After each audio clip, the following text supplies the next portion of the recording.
Good morning, all of you. Now we are doing Geography chapter number 3, Water Resources.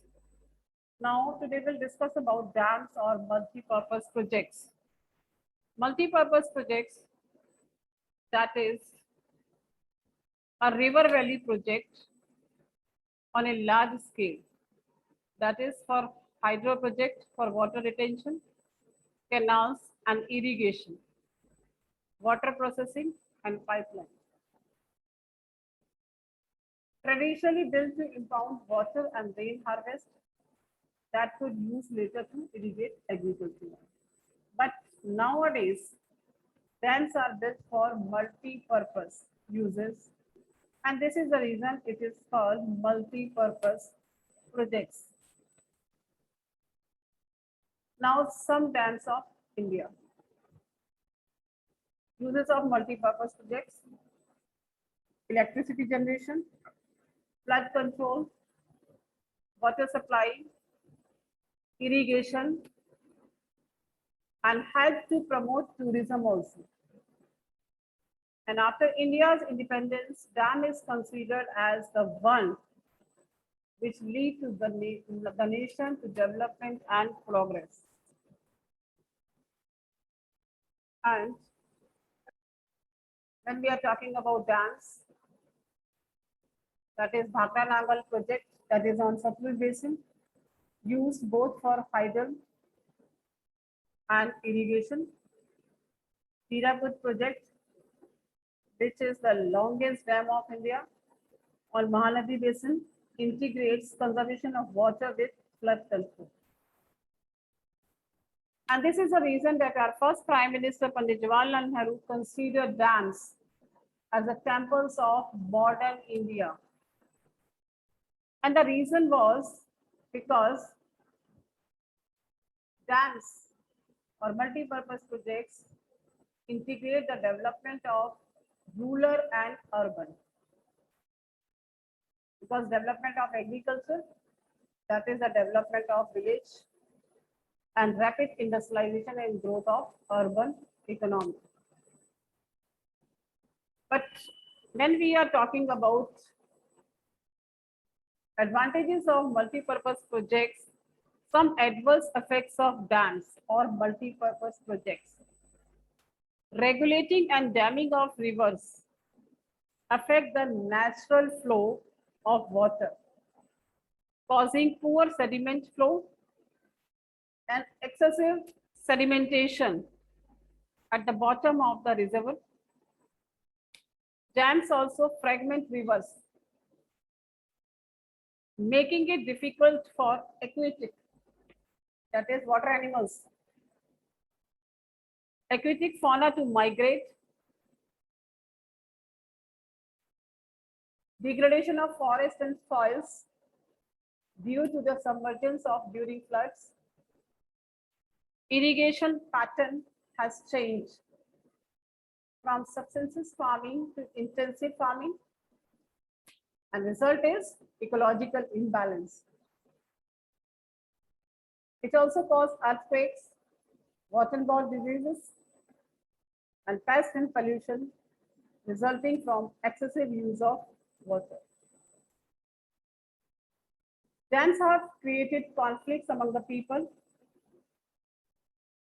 and two dams which is related with conflicts, controversial, Narmada Bachao Andolan. I think you must be aware about Narmada Bachao Andolan is a non-governmental organization. It has mobilized tribal people, farmers, environmentalists against the Sardar Sarovar Dam built across the Narmada River.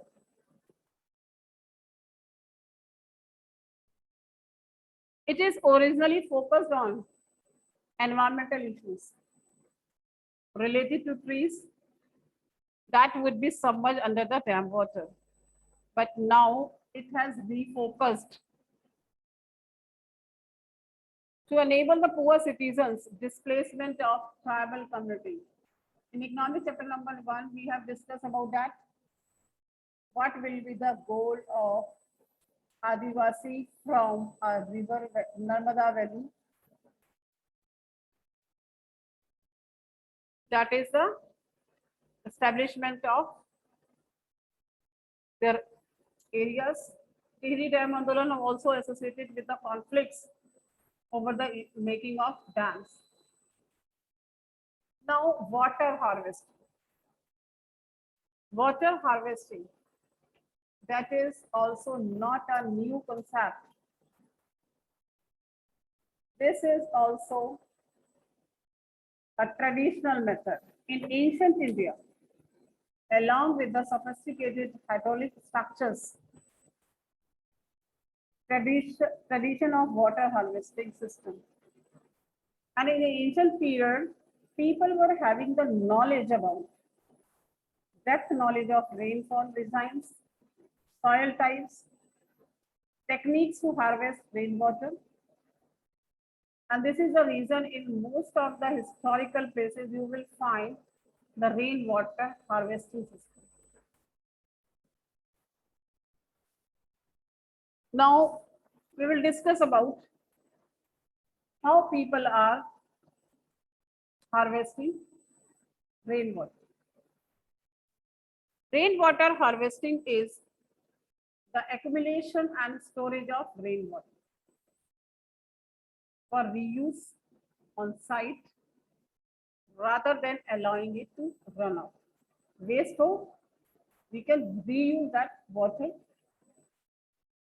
It is more environment friendly as compared to multi-purpose projects. Now, water harvest methods. That is in hills and mountainous regions. People build diversion channels like gulls or culls. Do you know what is culls? Culls is just like a circular village tank from which water is released and when required. So in hilly and mountainous regions, people built diversion channels, gulls and culls of the Western Himalayas for agriculture. In floodplains, Bengal, people built Indonesian channels to irrigate their fields. Rooftop rainwater harvesting, which is very popular and commonly practiced to store drinking water, especially in Rajasthan. And the main reason is that is water scarcity in desert area.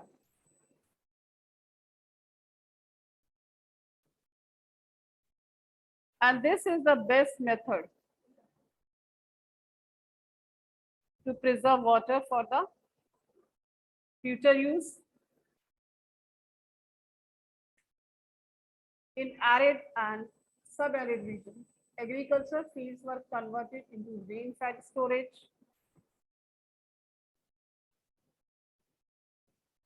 That allowed the water to stagnate and moisten the soil, like khadins in Jaisalmer. These are the different names in Rajasthan. Used to store water, johad. This is a very Hindi word. Johad in other parts of Rajasthan, where people were having the practice to preserve the water for the future use.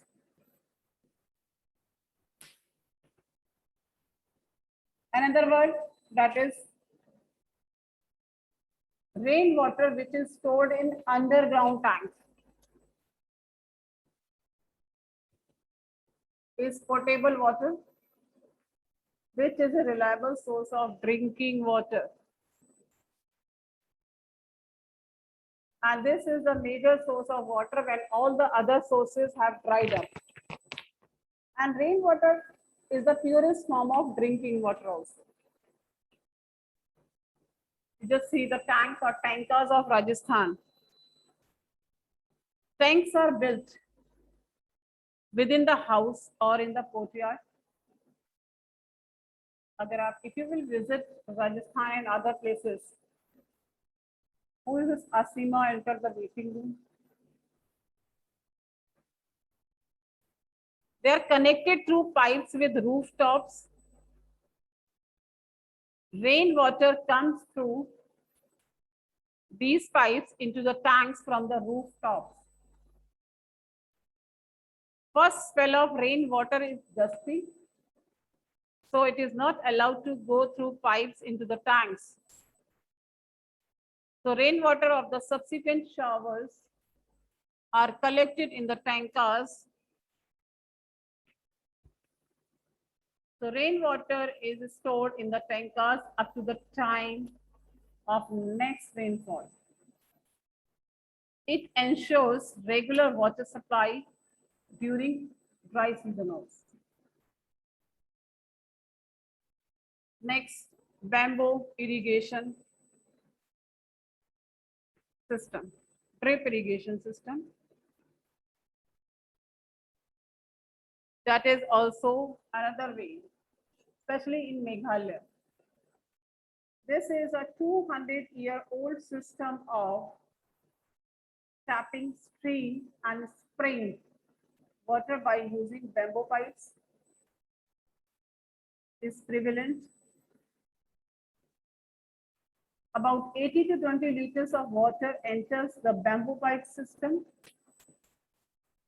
transported over hundreds of meters, and finally reduces to 20 to 80 drops per minute at the site of the plant. Advantages. We are talking about the advantages of rainwater harvesting. It increases crop yield with less water, makes use of the natural and local material,